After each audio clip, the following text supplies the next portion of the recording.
Hey guys, thanks a lot for clicking on this video. As you can tell by the thumbnail, today we're going to look at 12 cartoons that were made specifically to sell toys.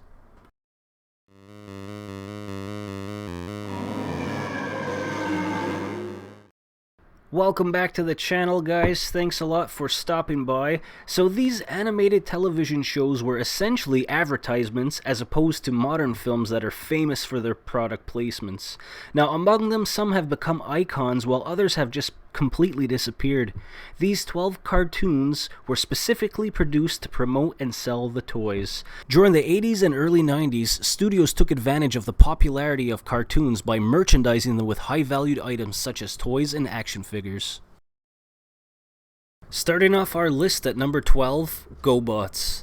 Now the GoBots faced a peculiar issue from the start. Tonka's original toy line was released in 1983, a year earlier than the debut of the Transformers. However, the GoBots toys always seemed like the cheaper imitation with simpler designs compared to the robust first generation of Transformers. The challenge of the GoBots animated series encountered a similar test. It premiered in the US on September 8, 1984, just a week before Hasbro's Transformers series. Yet, its animation was less impressive and its storytelling lacked the grandeur that the competition possessed. The GoBots toys and franchise have always lived in the shadow of the more popular Transformers. Number 11. Hot Wheels. In 1968, Elliot Handler, the inventor, was inspired by his son while he was playing with Matchbox cars and decided to create a rival product, the Hot Wheels line of toy cars. Shortly after, an animated series with the same name debuted on ABC's Saturday morning lineup. The show followed the racing adventures of Jack Rabbit Wheeler, a high school student and leader of the Hot Wheels Racing Club. Hot Wheels became the first animated series designed solely for promoting a product, drawing criticism from the FCC for essentially being a 30-minute advertisement. The FCC went as far as requiring TV stations to classify part of the show's airtime as advertising. Hot Wheels, which came before Star Wars by nearly 10 years, set the stage for commercialism in the media industry. Next up, Mask. The toys from Mask had a unique blend of G.I. Joe and Transformers, and the animated series was clearly designed to promote these products.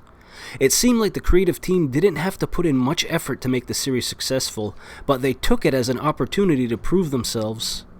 Mask fully embraced its role as a G.I. Joe imitation, featuring a team of military experts fighting against Venom. However, they went above and beyond to create unforgettable characters like Matt Tracker and Miles Mayhem. Interestingly enough, Hasbro has now incorporated Venom as a subsidiary of Cobra, showing their support for the series. Jace and the Wield Warriors. Despite the animated introduction focusing on the vehicles, Jace and the Wield Warriors stood out as a show that didn't heavily promote its merchandise. The toys were available in stores, but the real stars of the show were Jace and his amazing crew. What made Jace and the Wield Warriors remarkable was not only its catchy theme song, which I'm not touching because that stuff gets copyrighted like crazy, but also the fact that the heroes seemed to come from different dimensions. While space hero Jace and Herc Stormsailor, who resembles Han Solo, were clearly from the same reality, fantasy wizard Gillian and plant girl Flora felt like they belonged on other shows, yet they worked. Nevertheless, the series succeeded thanks to its strong writing and acting. Interestingly, the show never produced any action figures, only the Wield Warriors and the villainous counterparts, the Monster Minds. Thundercats. Thundercats have developed a devoted fan base that continues to thrive even after almost 4 decades since its debut. LJN's line of action figure toys showcased humanoid feline aliens like Lion-O, Chitara, Panthro, and Snarf. Originally planned for release in 1983, the Rankin Bass-produced animated series finally premiered in 1985, accompanied by the introduction of the Thundercats action figures. Set in a sci-fi fantasy world, the Thundercats battle against the mutants and the sinister Mumra on Third Earth, where they crash-landed. The toy line included both action figures and vehicles, taking inspiration from the success of Star Wars in the previous decade. Street Sharks. The Teenage Mutant Ninja Turtles paved the way for the Street Sharks, a 90s team that tried to ride on TMNT's success. With phrases like Jawsome and a sidekick named Leanna Mac, they had quite the unique twist on the mutant-human-alien genre. Despite lasting for 3 seasons, the show's plot seemed more inspired by the Power Rangers than the Teenage Mutant Ninja Turtles. The villain's creation of the shark-human hybrid turned out to be his downfall, as the Street Sharks became his greatest adversary. Even though the Street Sharks had a line of Mattel action figures and aired from 1994 to 1997, it never did quite reach the same level of popularity as the Turtles.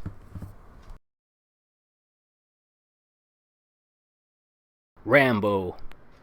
In 1985, during the height of G.I. Joe's popularity, Coleco introduced the Rambo and the Force of Freedom toy line.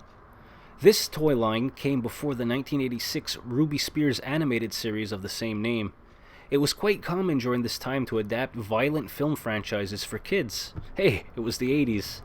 Unsurprisingly, Sylvester Stallone did not make any appearances in the series, but it still managed to have an impressive 65 episodes in its run.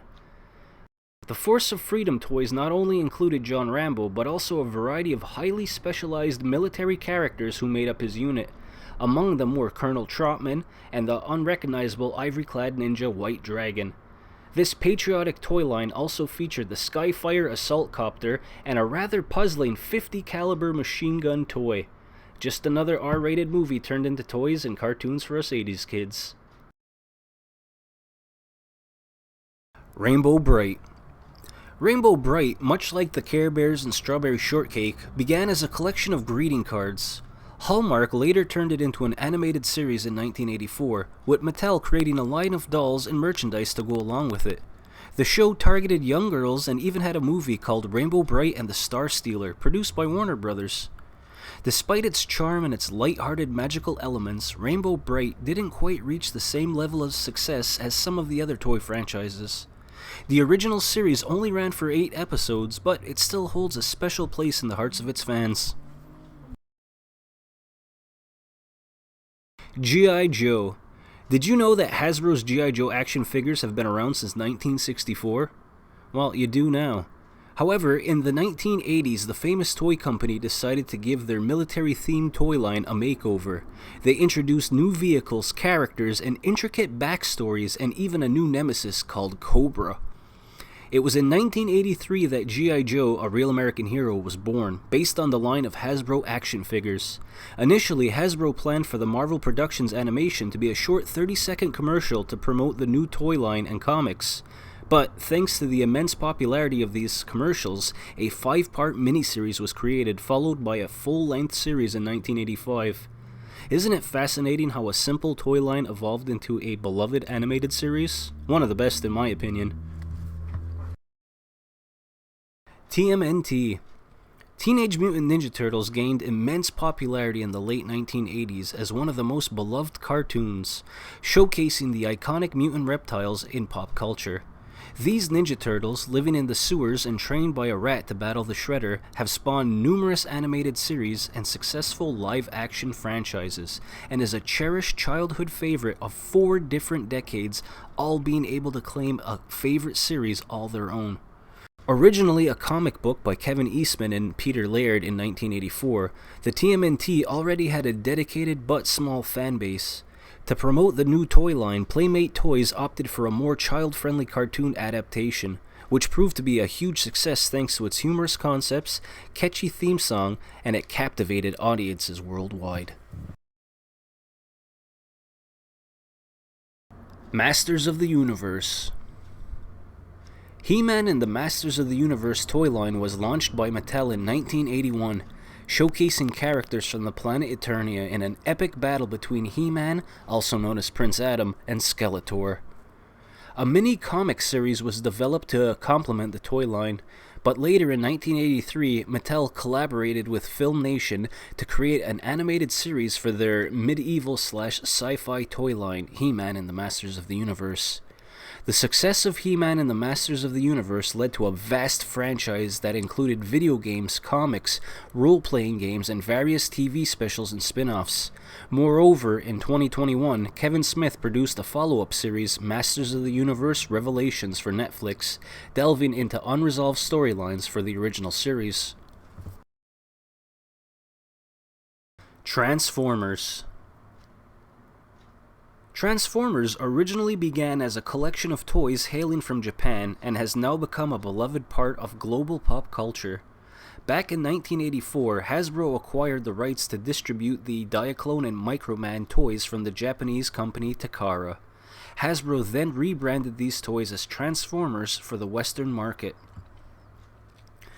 To promote their innovative line of action figures that could transform into different forms, Hasbro created an animated series called The Transformers, which was based on that toy line. The series depicted the ongoing battles between two factions of robot aliens, the Autobots and the Decepticons. The Transformers franchise is expanded to include comic books, video games, and a series of live-action movies directed by Michael Bay.